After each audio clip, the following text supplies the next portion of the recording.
بسم اللہ الرحمن الرحیم۔ السلام علیکم۔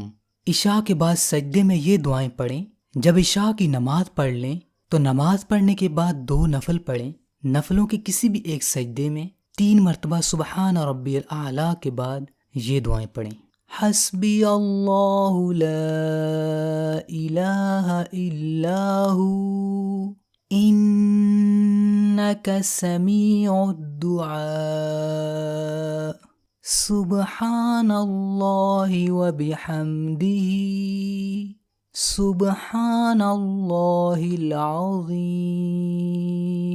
یہ ساری دعائیں ایک ایک مرتبہ پڑھیں، اللہ تعالیٰ ساری حاجتیں پوری فرمائے گا۔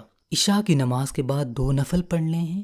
نفلوں کے کسی بھی ایک سجدے میں 3 مرتبہ سبحان ربی الاعلیٰ کے بعد یہ دعائیں پڑھیں۔